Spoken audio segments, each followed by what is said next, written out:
जय श्री कृष्ण. तर परत एकदा वेलकम आहे आपल्या आनंदर ब्लॉगमध्ये. तर आजचा दिवस आपल्यासाठी खूप खास होता.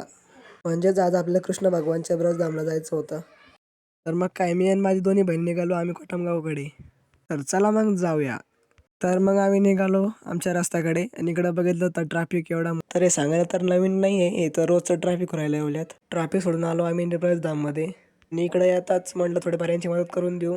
जे आम्ही फुलांची पाकळ्या फुलांपासून वेगळे करत होतो, कारण की याच्याहूनच संध्याकाळी कृष्ण भगवानचा शृंगार करतात.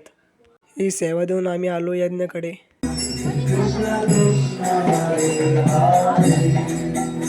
यज्ञ वगैरे झाल्यानंतर बघितलं रथची तयारी कशी चालू आहे सजावटची. म्हटलं इथं आलंच आहे तर आपल्या कृष्ण भगवानचे एक सिनेमॅटिक शूट पण करून घेऊ, कारण की आज सकाळचा शृंगाराचा एवढा भारी केला. मी आपले शूट करून आपल्या चॅनलवर टाकेल आहे आरपी सिनेमॅटिकवर, तुम्ही जाऊन बघू शकते. शूट वगैरे करून घरी निघालो. नंतर बघितलं तर रथ उत्सवाचा कार्यक्रम सुरू झाला होता. मी पूर्ण रथ उत्सवाचा शूट पण करणार होतो, पण मी दुपारी झोपून घेतलं आणि डायरेक्ट संध्याकाळी उठलो. इकडं माझ्याकडून जेवढं शूट होईल तेवढं शूट केलं.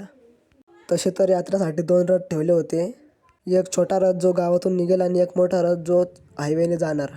मग आम्ही डायरेक्ट मोठ्या रथकडे आलो आणि इकडं रथ उत्सव संपून दुसऱ्या कार्यक्रमाची सुरुवात पण झाली होती, जे की आम्ही केलेली फुलांच्या पाकळ्यांचे शृंगार होता.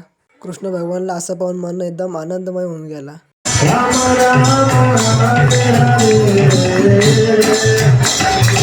श्रीकृष्णांच्या चरणातून आलेला प्रसाद सर्व भक्तांच्या अंगावर टाकला जात आहे. खरं सांगू तर आज इथं वृंदावन सारखा अनुभव येत आहे. वृंदावन सारखी फुलांची बरसात भक्तांवर. खरं सांगू तर इथं लहानपासून तर म्हाताऱ्यापर्यंत सगळेच लोक आले होते. हे आमचे मनीष भाऊ पिंपळे आणि हे आमचे अथर्व दादा, जे की येवला विभागचे गोरक्षक आहे. असा आनंद प्रत्येक माणसाने घ्यायला पाहिजे.